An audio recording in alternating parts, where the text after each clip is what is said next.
Okay, here is a review of solving simple equations. We did a lot of this in our red textbook, but now in this textbook, we're going to follow the same rules, but do not forget to include your integer rules. So some of you need a little refresher on that. All right, I'm just going to show you guys a few examples from the ones I assigned you for today so that you can kind of catch any little hiccups and then work on some more of these tonight. Okay, so look over here. All right, so this is one of the examples from your on your own problems, and it says -3 equals k plus 3.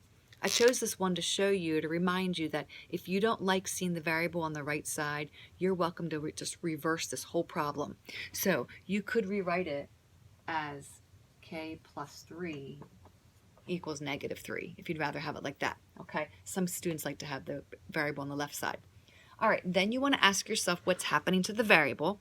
And in this problem, k is being added by 3. So we're simply going to do the inverse operation, and we are going to subtract by 3. All right, then these will cancel out. Bring your k down. And then you have to remember this. If you have -3 minus 3, subtracting integers, you have to do keep, change, change, and then follow the rules for adding. So keep, change, change, and we get -3 plus -3, adding two negatives. You know, it's like you owe someone $3 and you owe another person $3. -3 plus -3 is -6.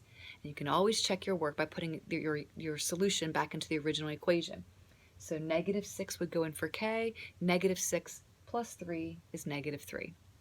Okay, the next one deals with fractions.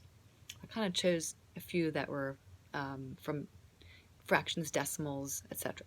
All right, so you look for your variable and ask what's happening to it. Okay, so t is being subtracted by 1/4.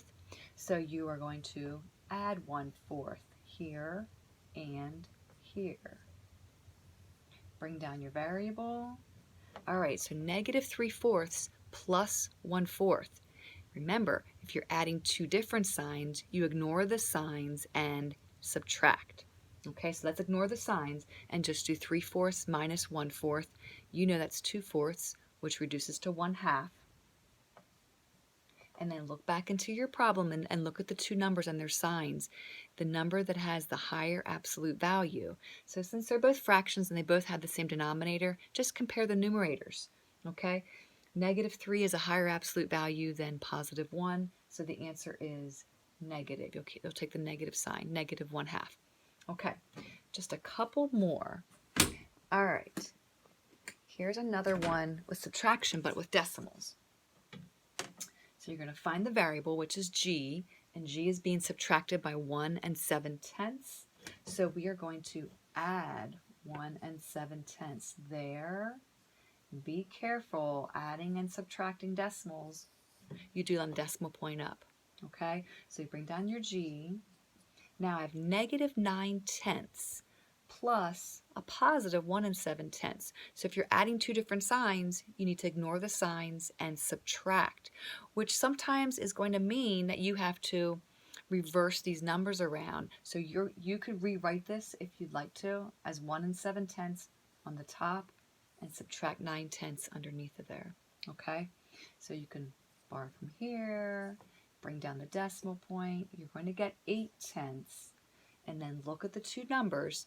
1 7/10 has a higher absolute value, so it will be a positive answer. Your answer is 8/10. Okay, last one. I'm not doing all of them for you, okay? So last one is this one. I gave you a little tip in the assignment. If you don't like seeing a problem written with the variable inside of a fraction form, just remember this does mean y divided by 4. So you are welcome to rewrite this like that. Y divided by 4 is -7. And then you can ask yourself what's happening to the variable. Okay, it's being divided by 4. So we're going to multiply each side by 4. And remember, when you multiply and divide by the same amount, they cancel each other out. And so y is going to equal -7 times 4. Now multiplying and dividing, if you have an odd number of negative signs, okay, so one odd, one even, that means it's one negative sign. So an odd number of negative signs, the answer will be negative. So this is a negative 28. Okay, and that's it for now. I'm going to assign you some more of these to work on. You'll get better at these with practice. Thank you.